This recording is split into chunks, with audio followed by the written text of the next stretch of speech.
Good afternoon, everybody. It is hot in Georgia. You can see I got my do-rag on, my Frog Tog, keep your head cool rag.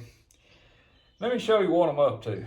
Y'all know I'm a traditional bow nut, have been since 1967, yada, yada, yada. You know the story on that. Well, I built a bow, a takedown longbow. And the fellow wanted reneged.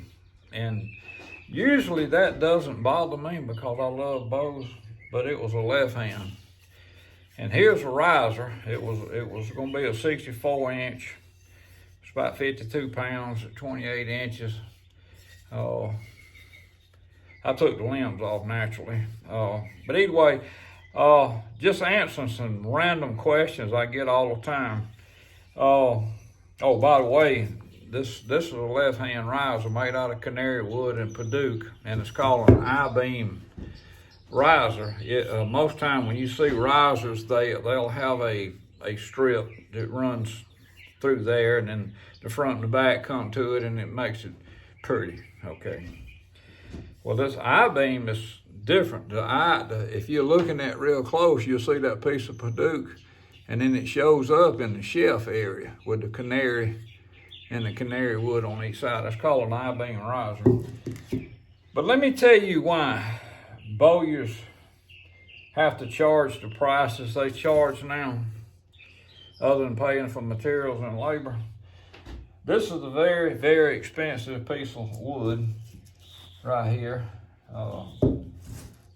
And this is what it looked like when I first started with. I was just gonna build a solid wood riser, because this wood right here, that saw right there, it'll bog that saw down before you say don't do it. And I'm trying to remember what it was. I want to say it's Brazilian. It could be Kingwood, but it could be Brazilian roadwood. But either way, I had my layout on there, and I was going. It was too thick, so I was going to cut it down, and I did. But I want to show you and this is bookmarked now. This is the way it was. You see that internal split right there? Of course, it's over here. So that's where you couldn't see that. You could not see that when you was looking at the block of wood.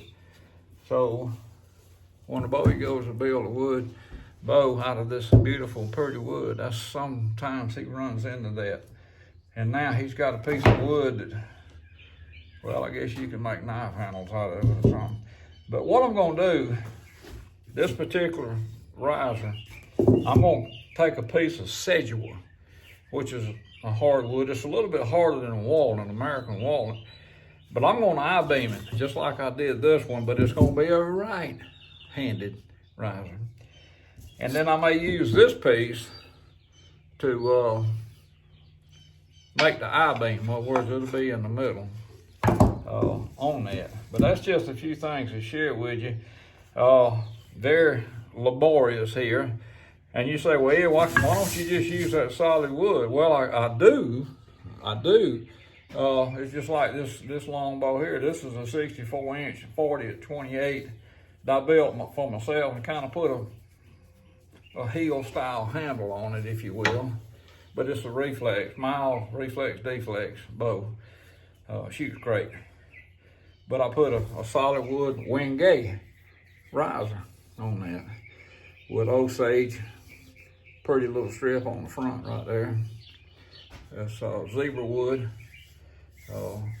laminations front and back. Pretty bow, shoots good. This is another one that I made. It's a little more pronounced reflex deflex, but it's got the I-beam risers too.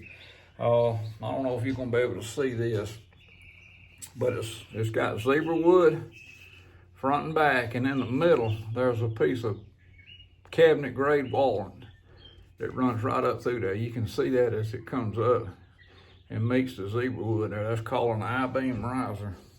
And what does it do? It adds strength. It adds strength. Walnut, other than laminations, walnut's not a real great wood, in my opinion, to build risers with. You need wood that's a little bit sturdier than that. That's why I wanted to go with this, because this is very dense, heavy As my friend said, this jungle wood, it come out of the jungle.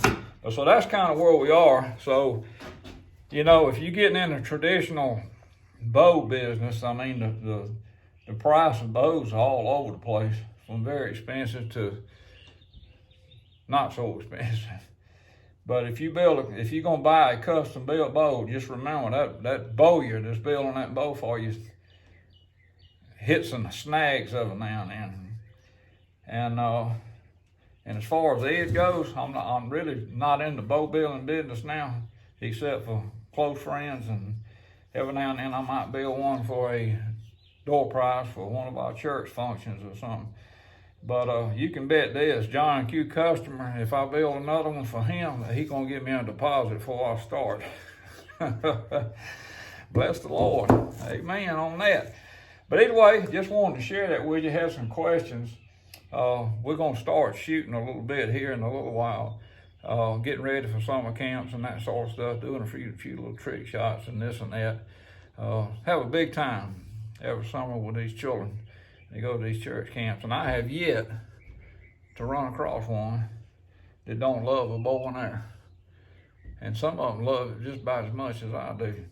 But I'm blessed to be able to contribute to that. I'm blessed to be able to participate in that. And I need to get to work now, and I wish you were here to help me. Amen. You know, the Bible tells you love your neighbors, you love yourself, so you just love yourself right on in the shop, and we'll go to work. Love the Lord. He'll love you back. See you later.